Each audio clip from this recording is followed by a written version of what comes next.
I never imagined the day my own son would look me dead in the eyes and say, "Mom, it's time for you to stop relying on us. We're not your safety net." If you think that's hard to hear, just wait. Before I go on, hit that subscribe button and tell me in the comments, have you ever been betrayed by someone you'd give your life for? Share this video if you believe mothers deserve more than silent dismissal. It was a Wednesday evening, and the house was thick with the scent of leftover lasagna and something colder, a silent tension that seemed to freeze the air in the kitchen. I stood by the sink, scrubbing plates that weren't mine, in a home I'd never meant to overstay. The dinner table behind me creaked with the awkward shifting of bodies, my son, Mark, still in his shirt and tie from the office, and Emily, his wife, scrolling on her phone as if the world outside our four walls held the answers to every problem. Neither of them spoke. Neither offered to help. I rinsed the last plate, dried my hands on the hem of my sweater, and tried to recall a time when love wasn't measured in monthly bills or quiet resentments. "Thank you for dinner, Mom," Mark said suddenly, but his voice held the practiced politeness he reserved for waiters and telemarketers. "We'll handle things from here. You should get some rest." The words stung more than they should have. They always did. I forced a smile, nodding, wishing for a simple, genuine moment of connection that never came. Later, as I passed the living room, I overheard Emily's voice, hushed but sharp. "She's been here for months, Mark. We need our life back." Mark's reply was almost a whisper. "I know. She's just lost since Dad died. But we can't do this forever. It's time she figured something out." My chest tightened. There's a pain unique to mothers, the ache of being needed for a lifetime, until suddenly, you're not. I crept upstairs to my tiny room at the back of the house, a makeshift space filled with boxes of their old college textbooks and baby clothes I'd folded and kept, foolishly believing someone would want those memories. I sat on the bed, listening to the wind batter the window pane, letting their words burrow deeper than I cared to admit. I remembered holding Mark as a baby, his fevered brow pressed against my neck during sleepless nights, the years of scraped knees and science fairs and tearful teenage confessions. I remembered selling my own mother's wedding ring to pay for his college deposit. Every mother's ledger is written in invisible ink, but the debt of love is always real. I'd come to their home out of necessity after John, my husband, died suddenly of a stroke last winter. The house we'd built together was lost in a blink to medical bills and a mortgage I never saw coming. I arrived on Mark and Emily's doorstep with a single suitcase and the hope that family meant more than inconvenience. I told myself this was temporary. That Mark would be glad to have me close, that Emily would welcome the help. The first month was awkward but tolerable. By month 3, the smiles were brittle, the silences longer, and I became invisible, the ghost who did laundry and paid for groceries with her dwindling savings. Tonight, I couldn't sleep. I lay awake listening to Mark's muffled voice through the thin wall. "If she can't contribute, we can't keep carrying her. She needs to get a job or find somewhere else. She's almost 70, Emily shot back. Nobody's going to hire her. Maybe it's time she considers assisted living. That's what people do." Mark didn't argue. My own son, the boy who once cried if I left him alone at daycare, now spoke of sending me away like unwanted furniture. I pressed my face into the pillow, stifling the sob that rose from deep inside. The world gets colder when your usefulness runs dry. I thought of the endless hours I'd spent caring for them, the life I'd built and rebuilt after every storm, and realized, maybe for the first time, that a mother's worth isn't always visible. It isn't in the meals cooked or the shirts ironed, or the bills quietly paid when nobody else could. Sometimes, it's only noticed in absence. That night, something inside me shifted. I was tired, yes, but I wasn't finished. Not yet. I wiped my tears and sat up, staring into the dim light filtering through the half-closed blinds. If this was the way my story was supposed to end, I wasn't going to accept it. I deserved more than polite dismissal and silent resentment. I deserved dignity. And whether Mark and Emily realized it or not, I still had cards to play. If you've ever felt invisible, if you've ever been pushed aside by the very people you love most, stay with me. My story isn't over. It's just beginning. Morning sunlight found me already dressed, perched on the edge of my bed with my hands folded tight in my lap. My heart still ached with the echoes of last night's conversation, but I'd made up my mind. If Mark and Emily wanted me out, they would have to say it to my face. I wasn't about to vanish quietly into the margins of their busy lives. Not after everything I'd given, everything I still had to give. Downstairs, Emily moved briskly around the kitchen, tapping on her phone and humming off-key to a song only she could hear. She didn't look up as I entered. Mark sat at the table, reading emails on his laptop, his tie already loosened though it wasn't even 8 o'clock. There was a chill in the room, not from the weather but from the way people who used to love each other could turn into strangers overnight. I poured myself a cup of coffee and sat across from Mark, searching for the boy I'd once known in the hard lines of the man before me. "Did you sleep?" I asked, my voice softer than I meant. "Fine," he said, not glancing up. "Mom, there's something we need to talk about." Emily joined us, sliding into her chair with a practiced sigh. "We've been thinking. This arrangement, it can't go on like this. It's not fair to anyone. You need to start planning for what comes next."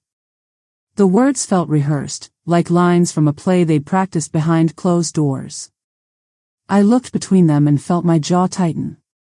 "What does that mean?" Emily's eyes flickered to Mark, urging him to do the dirty work. "You can't just live here forever, Mom. We're not set up for this. We need privacy. You need stability. We think it's time you look for somewhere else. Maybe a place with people your age. Assisted living." The phrase hovered unsaid, but the intention was clear. I set my cup down, hands trembling just a little. "Do you think I want to be a burden? I lost your father, I lost my home, and now I'm losing my son." Mark finally met my gaze, and for a moment, I saw the old worry in his eyes. "It's not that simple. Emily's work is demanding. I'm gone all day. We're trying to start a family. We just can't do this." The word family stung, as if I were no longer part of theirs. I stood up, feeling all the weight of my years settle in my spine. "I'll start looking," I said. "But let's not pretend you're doing this for my sake." Emily opened her mouth, maybe to protest, but I didn't give her the chance. I walked out onto the porch, closing the door behind me so softly it hurt. Outside, the neighborhood was waking up, dogs barking, kids wheeling bikes down the sidewalk, the mailman whistling as he made his rounds. I sat on the top step, hugging my arms around myself.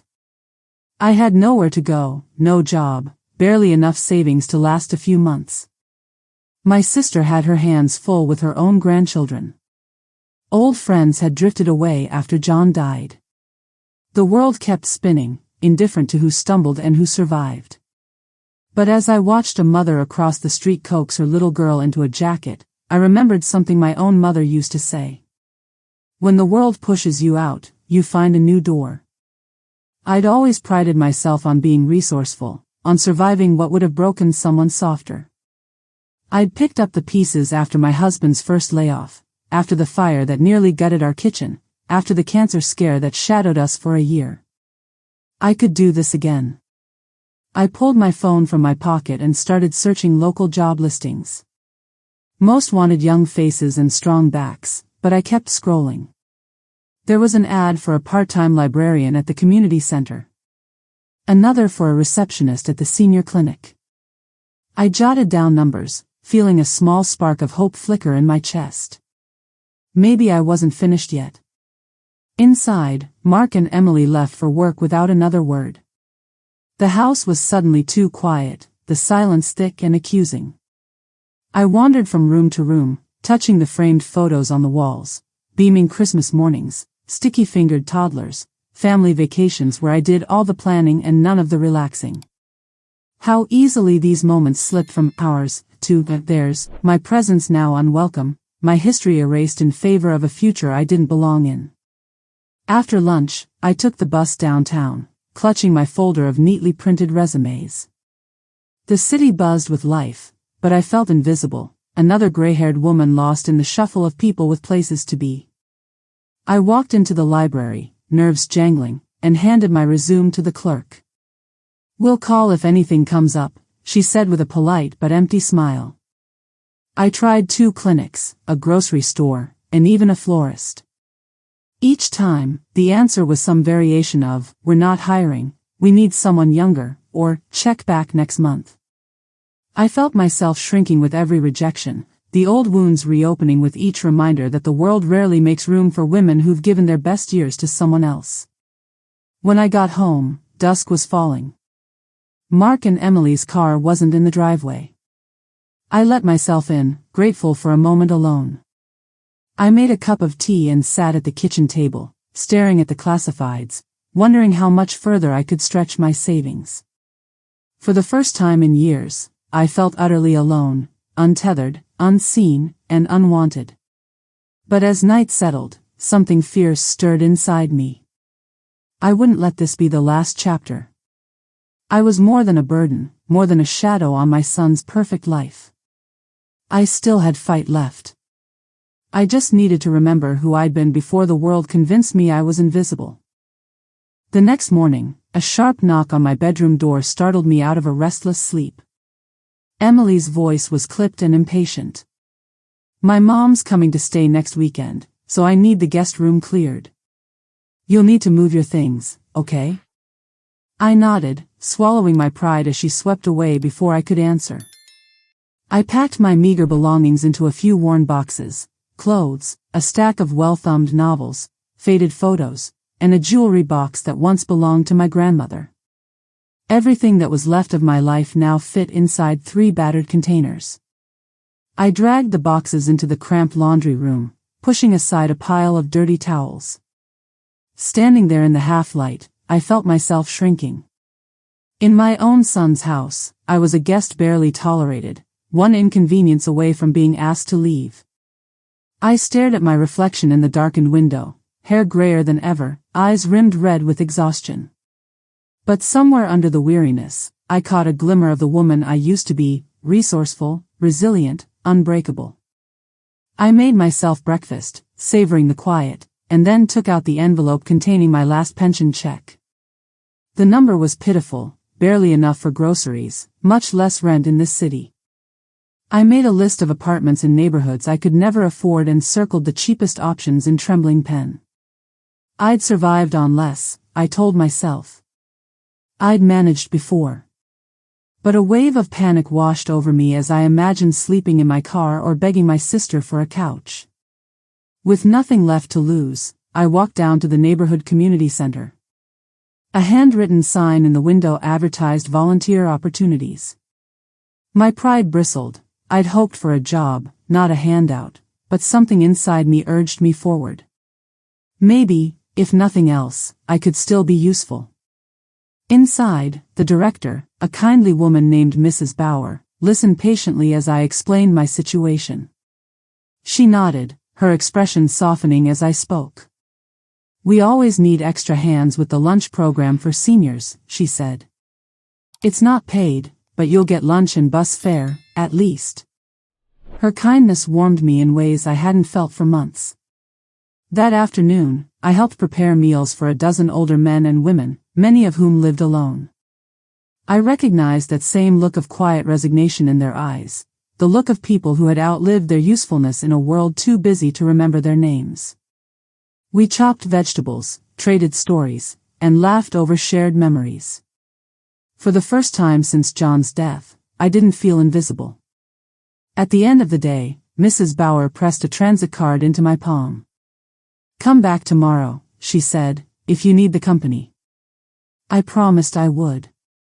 The bus ride home was long and quiet, the city lights flickering past as I replayed the day's small victories. The kitchen was empty when I returned. Mark and Emily were out, Date night, I supposed, another reminder that their lives moved on with or without me. I heated a bowl of leftover soup and sat at the table, letting the silence settle around me. I thought about the other volunteers, about their loneliness, and the small ways they found meaning in a world that barely noticed them. Later, I sat in the laundry room, sorting through old boxes. I found Mark's baby book, sticky with tape and yellowing at the edges, filled with photos and crayon drawings, handprints and scribbled birthday wishes. I pressed my fingers to the page, remembering the night I stayed up sewing his Halloween costume by hand, the day I cheered the loudest at his spelling bee, the summers spent building forts in the backyard. I wondered if he remembered any of it, or if it all faded, replaced by grown-up grievances and the dull ache of resentment. The house was dark when Mark and Emily returned. Their voices floated up the hallway, Emily complaining about her mother's travel plans, Mark grumbling about a missed promotion at work. They didn't check to see if I was awake. I waited until their lights went out before I crept into the kitchen, refilling the kettle and making a cup of tea. I sat alone at the table, staring at the city lights outside, and tried to convince myself that tomorrow would be better. But as I sipped my tea, I realized I was tired of waiting for kindness, tired of pretending that patience would fix what was broken. I was done shrinking to fit inside other people's lives. If I wanted dignity, I would have to carve it out for myself, one stubborn inch at a time. I went back to the community center the next day and the day after that. I listened to stories of loss and survival, of love outlasting disappointment, of small rebellions and hard-earned joy. I watched Mrs. Bauer stand up to city officials over budget cuts, saw her comfort a weeping stranger with nothing more than a gentle touch. I learned that even the smallest kindness can shift the shape of a day. Each evening, I came home a little less afraid, a little more certain that I could survive, no matter how far I had fallen. I started to believe, just a little, that my story wasn't over, not yet. A week passed in a blur of bus rides, plastic gloves, and laughter echoing in the community center kitchen. The faces around the lunch table became familiar, Mrs. Bauer with her steadfast warmth, Mr. Jenkins and his endless bad jokes, quiet Irene who brought her own tea and shared it with anyone who asked. Each day, I left the building feeling lighter, as if some piece of my spirit had been stitched back together in those noisy, crowded rooms. At home, the atmosphere chilled further. Emily's mother, Linda, arrived on Friday with her oversized suitcase and a sharp perfume that lingered long after she left a room. Emily played the dutiful daughter, bustling around Linda and catering to her every request. Mark slipped easily into the role of gracious host, laughing at Linda's stories and praising her homemade jam. I tried to stay out of the way, spending more time in the laundry room or escaping to the tiny porch with a book. It didn't take long for Linda to size up my situation. She looked at my boxes stacked by the washing machine, at the makeshift cot wedged between the dryer and the water heater, and pursed her lips. "You know, Evelyn, there are wonderful senior apartments near my church. Much nicer than living in someone's laundry room," she said over breakfast. Emily shot me an apologetic look but said nothing. I smiled as politely as I could manage and changed the subject. That afternoon, Mark caught me in the hallway, his face set in determination. "Mom, you need to figure this out. Emily and I can't keep pretending this is working. Linda's right, you deserve better." His words landed like stones in my stomach, but his eyes slid away from mine. "I'm trying, Mark," I said, voice shaking. "I really am." "Well, try harder," he said, and walked away. I went back to the community center, holding back tears as I washed vegetables and set tables. Mrs. Bauer watched me quietly as I fumbled with the stack of cups, my hands trembling. After lunch, she called me into her small, cluttered office. "You're not just here for the bus fare, are you?" she asked gently. I shook my head, unable to speak. She waited until the tears stopped, then handed me a tissue and poured me a cup of her special tea. "Listen to me, Evelyn. You're stronger than you think. I've seen women with less survive worse. This is just a storm. You need a plan. I confessed everything, about Mark, the house, my dwindling savings, and the nights I lay awake dreading the future. Mrs. Bauer listened, nodding slowly, then pulled a stack of flyers from her desk drawer. There's a small apartment building down by the park. They set aside a few units for older women. The rent is based on income. It's not much, but it's safe and clean, and you'd have your own space. My hands shook as I took the flyer. For the first time in months, I felt hope flicker in my chest, fragile but real. Back at the house, Linda announced she'd be staying a little longer than planned. The guest room became hers indefinitely. Emily and Mark seemed relieved by the change. I was barely a shadow, moving silently from one end of the house to the other, too careful even to cough after midnight. One night, I overheard Linda telling Emily, "If you don't put your foot down now, you never will. Some people just don't know when they've overstayed their welcome." I realized then that I could stay and wither, or leave and reclaim what little pride I still owned. I visited the apartment building the next morning, the flyer crumpled in my hand. The manager, a kind-eyed man named Mr. Vargas, showed me a tiny studio with peeling paint and a window overlooking the city park. It was smaller than any place I'd lived since college. But it was quiet, safe, and, most importantly, mine. I filled out the application, heart pounding as I handed over my last 2 pay stubs and my pension slip. "You'll hear from us in a week," Mr. Vargas promised. Back at the community center, I let Mrs. Bauer know I'd applied. She hugged me tight, whispering, "You've got this. No one gets to decide your worth but you."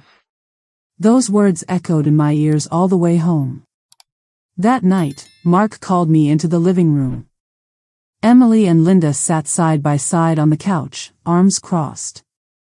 "Mom," Mark began, his voice cold and final, "we think it's time you made other arrangements. You've done enough for us. It's time to do something for yourself."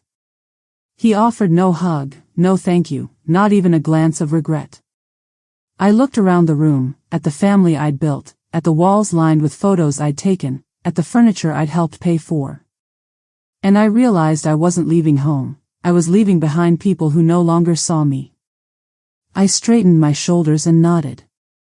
"I already have," I said, and walked out, not bothering to hide the tears streaming down my cheeks. The next few days moved in slow motion, every hour an exercise in letting go. I spent them packing the last of my things into cardboard boxes, my old photo albums, John's favorite coffee mug, the patchwork quilt I'd sewn the year Mark was born. With each item I wrapped, I felt a strange combination of sorrow and relief, like someone closing a long and complicated book. Emily mostly avoided me, keeping herself busy with work calls and her mother's endless errands. Linda, for her part, hovered nearby with thinly veiled impatience, reminding me more than once that the moving van would be outside by noon on Saturday. Mark worked late every night, returning only after I'd gone to bed. If he felt guilt, he hid it well behind closed doors and practiced silences. On Friday, my phone rang while I was folding clothes. I almost didn't answer, thinking it was another solicitor.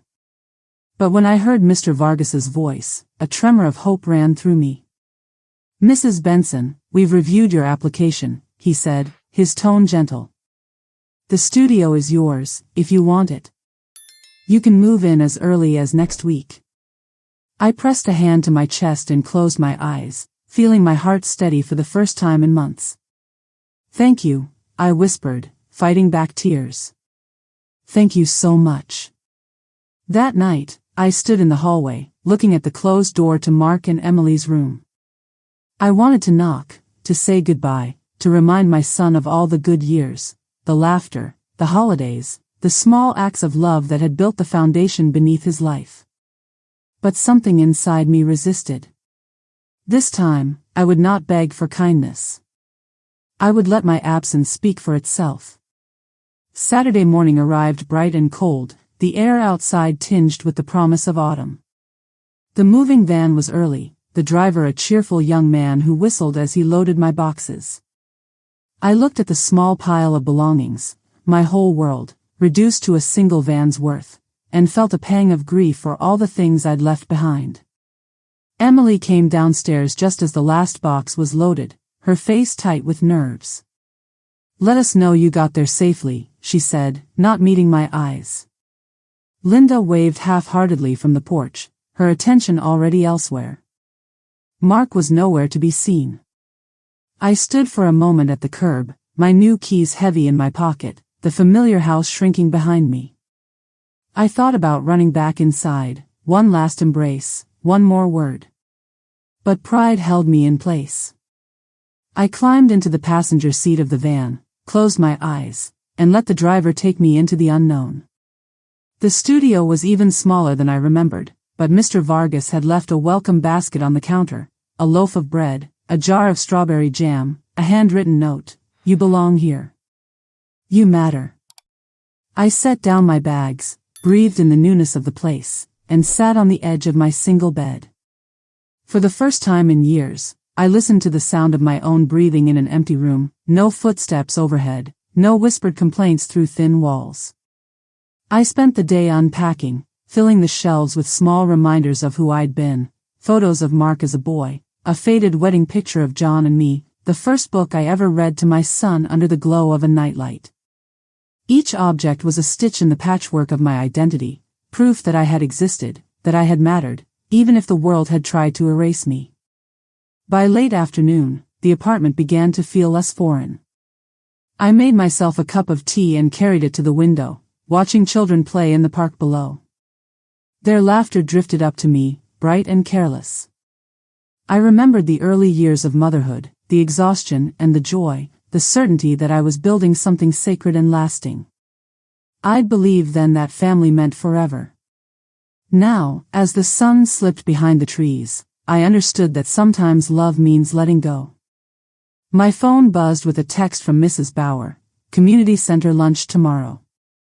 Hope you can make it. We miss you." Her words warmed me, anchoring me to something solid and real. I texted back, "Wouldn't miss it for the world." That night, for the first time since John died, I slept soundly, wrapped in the quiet comfort of my own space. The ache of loneliness was still there, but it was softened by the promise of a new beginning. I was no longer just a guest or a burden. I was Evelyn Benson, a woman starting over at 70, and for the first time in a long while, I felt a flicker of hope for the days ahead. Sunday morning brought a soft drizzle, painting the city in gray light. I woke early, made instant coffee, and stood for a long time by my new window. Across the street, the park was empty except for a handful of dog walkers braving the mist.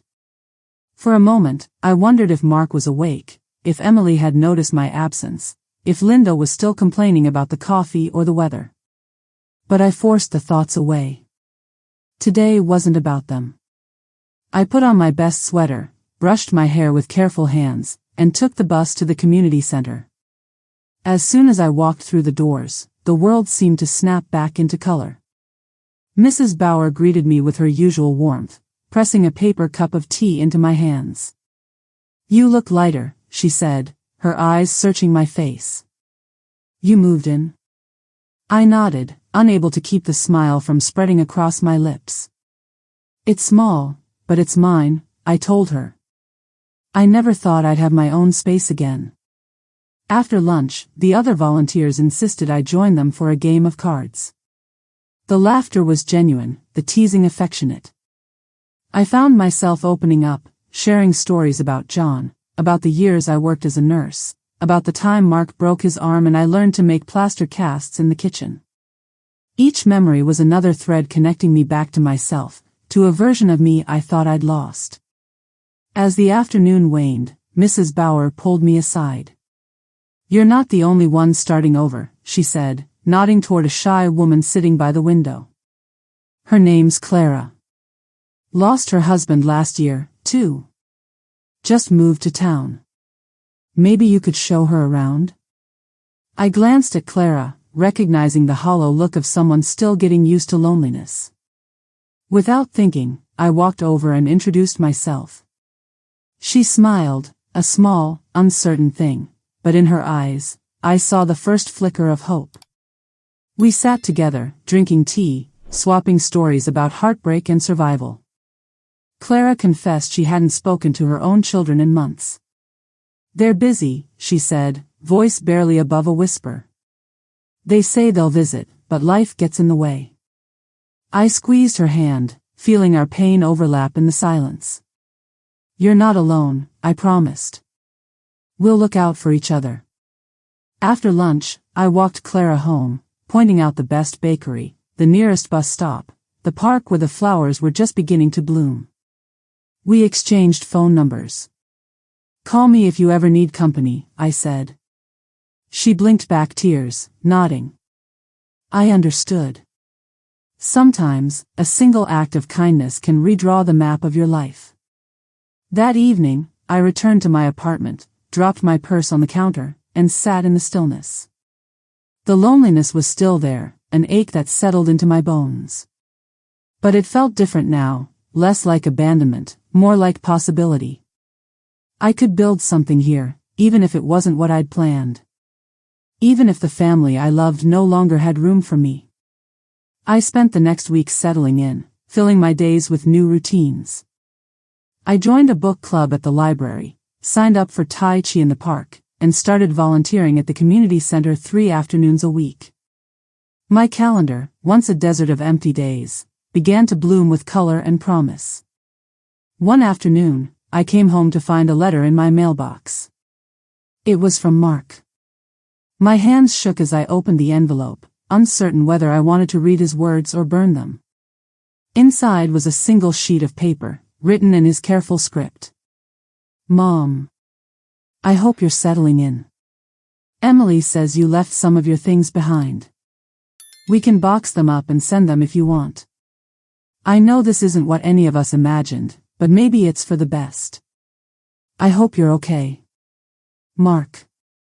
There was no apology, no mention of regret. Just practical details, the tidy business of moving someone out of your life. I read the note twice, searching for something soft, something human, but found only emptiness. I set it aside, feeling the old ache rise up. Then I forced myself to breathe, to let it pass, to remember that I was building a new life now. One that didn't depend on Mark's approval or Emily's comfort. One where I got to decide who I was, every single day. That night, I called Clara. We made plans for coffee. We talked about second chances and small joys, about finding light even after the worst storms. I fell asleep listening to the rain on my window, knowing tomorrow I would wake up to a day that belonged only to me. A month had passed since I moved into the little studio, and already the rhythms of my new life felt almost natural. There were hard days, of course, mornings when the bed felt too big and silent, afternoons when I caught myself reaching for the phone to call John or wondered what Mark was having for dinner. But there were good days, too. Days when the sun poured through my window, lighting up the potted fern I'd rescued from the clearance rack, or when Clara and I laughed until we cried over coffee and cinnamon rolls at the bakery. I was learning to live with emptiness, not as punishment, but as possibility.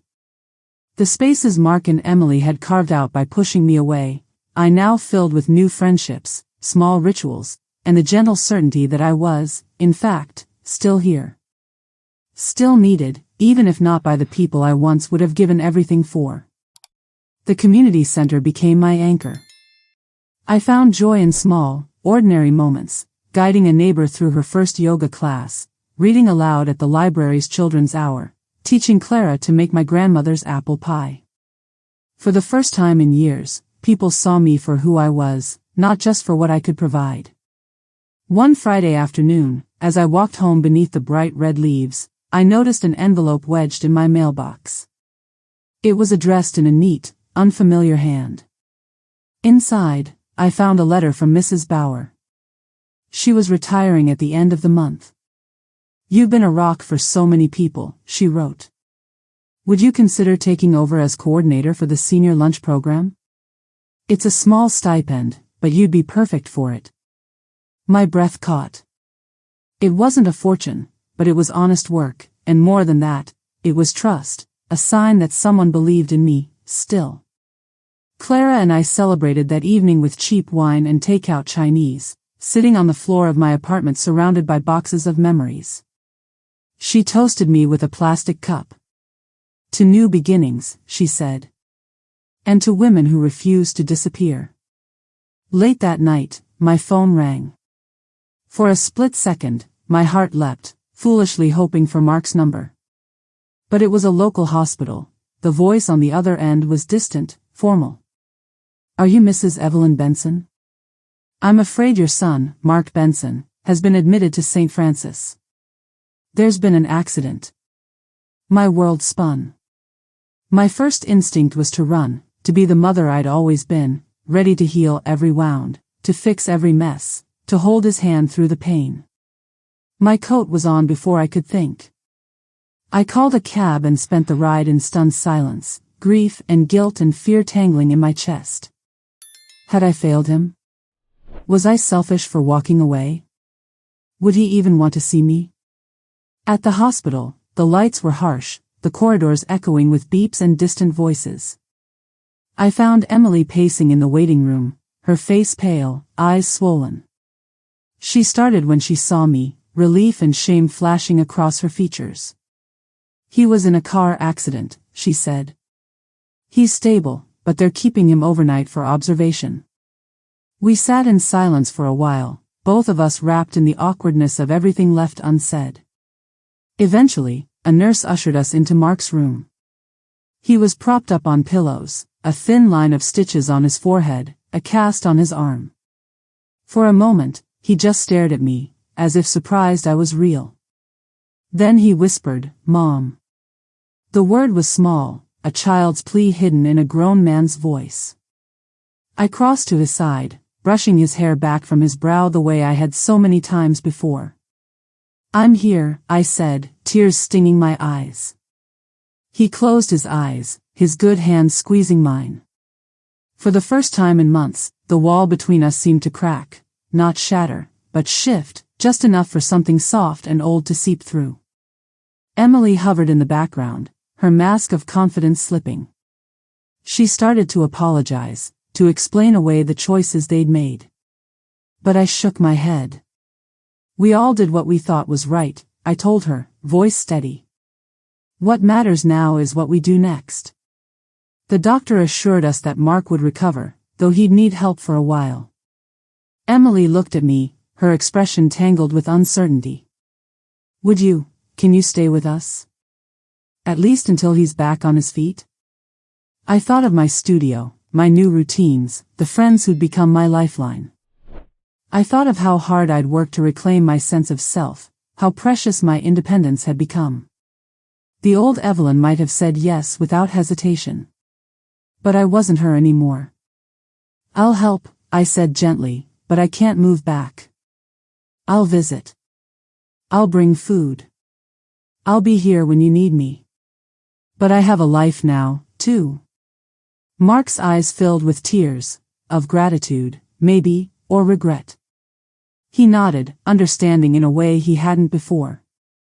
That night, as I left the hospital and stepped out into the quiet dark, I felt the past and future stretch before me, pain and possibility woven together, forgiveness blooming in places I never expected.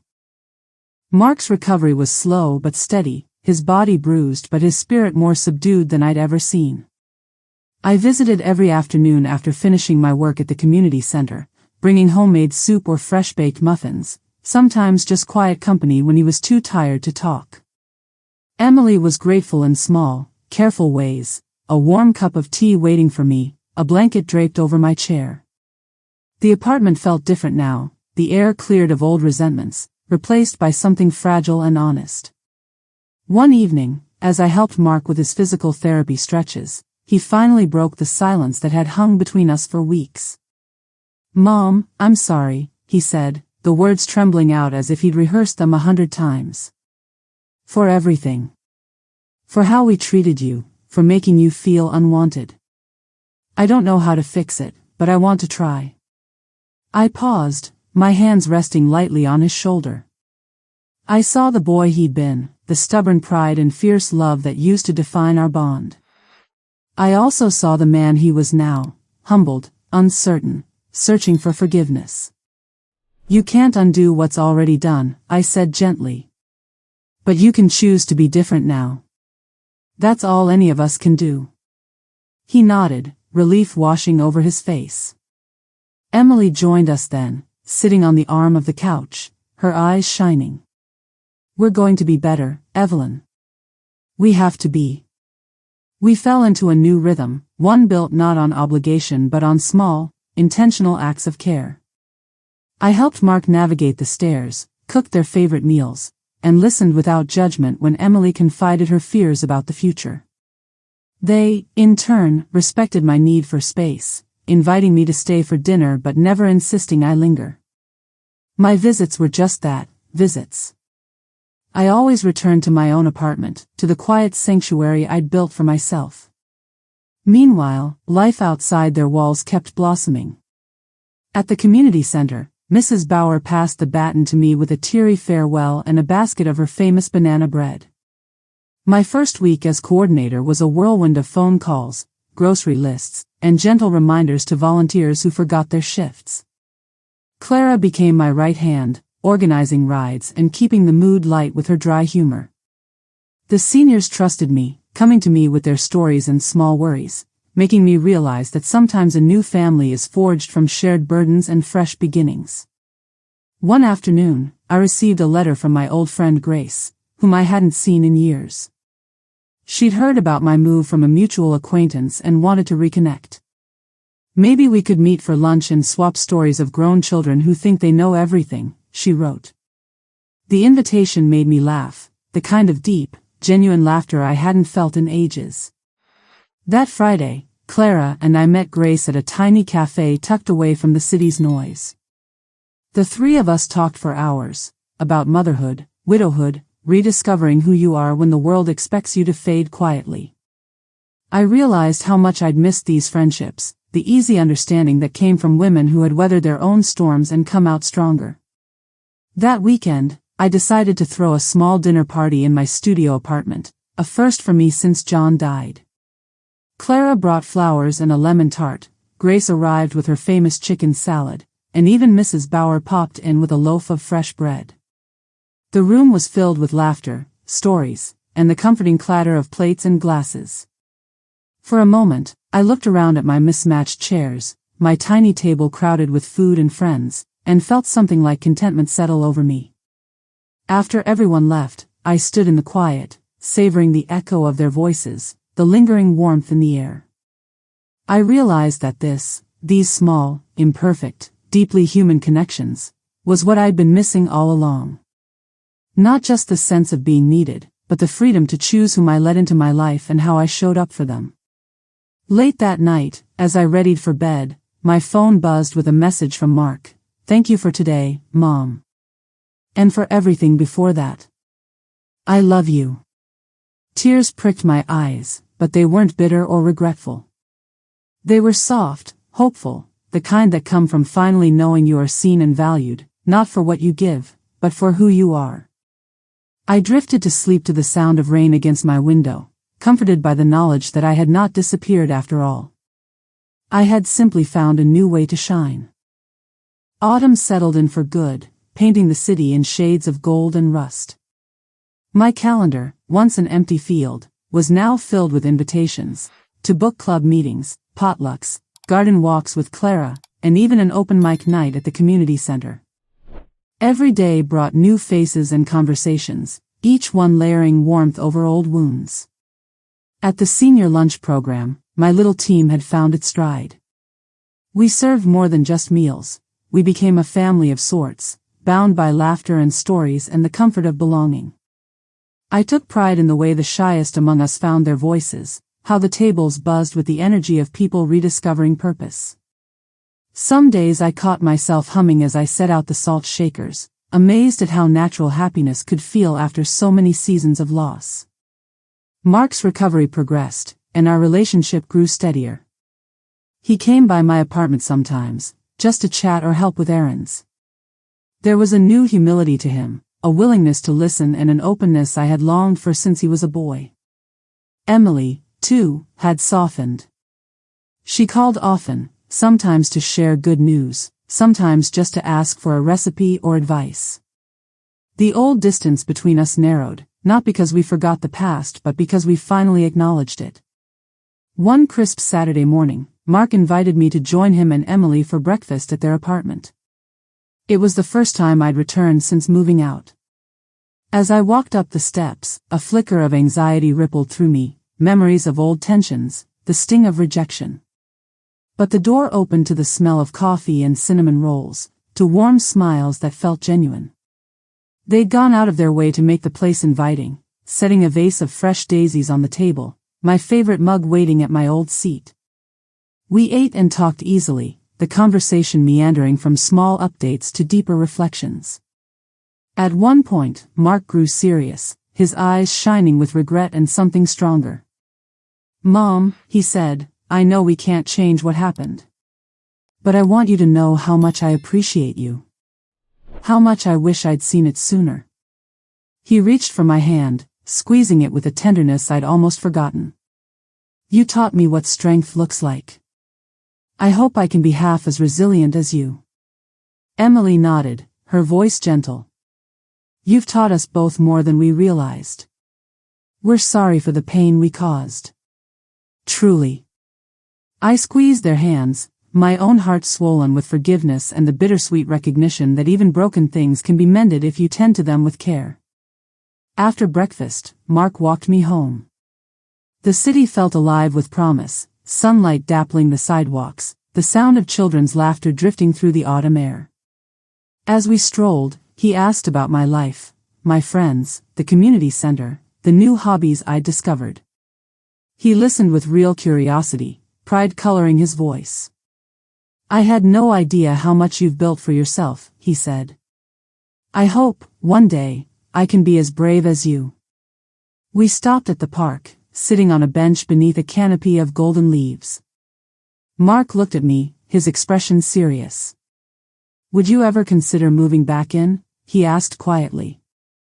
"Not because you have to, but because we'd love to have you close. As family. On your terms." The offer touched me, but I shook my head with a soft smile. "This is where I belong now," I told him, gazing at the world I'd claimed for myself. "You don't have to take care of me, Mark. You just have to love me. That's more than enough." He nodded, tears shining in his eyes. "You're my mom. I always will." As the sun began to set, painting the sky in pink and gold, I walked home alone but not lonely. My heart was light, my spirit whole. I realized that real freedom isn't about being needed, it's about being valued. I was no longer a burden. I was a woman who had survived, who had built a new life from the ashes of the old, who had learned, finally, that dignity is not something others give you, it's something you claim for yourself. That evening, I hosted my friends for supper, filling the small apartment with warmth and laughter. As we raised our glasses, I thought of all the mothers who'd ever been overlooked, of every woman told she was too old, too much, too little. I toasted to them, and to myself, and to the bright, wide world waiting outside my window. The days grew shorter and the air turned crisp, signaling the approach of winter. In my little studio, I strung lights across the window, watched as neighbors bundled up for the cold, and took comfort in the rituals I'd woven into my new life. Each morning began with coffee and quiet, each evening with a call from Clara or a visit from Grace, laughter spilling from the kitchen into the hallway. The world felt smaller, warmer, as if I had finally found my place inside it. The senior lunch program thrived under my care. We added a poetry reading on Wednesdays and a birthday cake tradition every month. New faces arrived, bringing their own stories and scars, and I welcomed them all. No questions, no judgments, just the open-hearted certainty that everyone deserved a seat at the table. It became clear to me that sometimes the family you find is the one that truly saves you. My relationship with Mark and Emily settled into something gentle and true. They visited often, sometimes just to share a meal, sometimes to help with groceries or repairs. There was no longer any talk of obligation or expectation, only the easy flow of love given freely. Mark found a new sense of peace, grateful for the chance to rebuild, and I saw in him the man I'd always hoped he would become. Emily confided in me about her work, her dreams, her worries, as if all those old resentments had been washed away. One Sunday afternoon, as we strolled through the park, Mark paused beneath a towering maple, its leaves a riot of scarlet and gold. "Do you ever regret it, Mom?" he asked. "Leaving us, starting over on your own?" I smiled, feeling the cool breeze on my cheeks. "No," I told him, my voice strong. "I regret the years I thought my worth depended on someone else's acceptance. But I don't regret choosing myself. Not for a second." That evening, I sat by my window as the city lights flickered on, thinking back on the woman I used to be. For so long, I was afraid of what might happen if I let go of the past. I was terrified that I'd vanish without a role to play, that my love, once rejected, would turn to dust. But what I learned, what I want you to know, is this: you are never too old, too lost, or too forgotten to start again. Dignity isn't a gift someone else hands you, it's the fire you tend in your own heart, even when no one else sees the glow. If you're still listening, if any part of my story sounds like your own, promise me something: don't wait for someone else to tell you you matter. Take up space. Claim your joy. Find your people, whether they share your blood or simply your laughter. And if you ever doubt your strength, look in the mirror and remember how far you've already come. If this story moved you, if you believe every mother, every woman, every person deserves a second chance at happiness, please subscribe, share this video with someone who needs hope, and leave your own story in the comments below. You never know who might need your light. Thank you for being here with me. Until next time, take care of yourself, and don't let anyone dim your shine.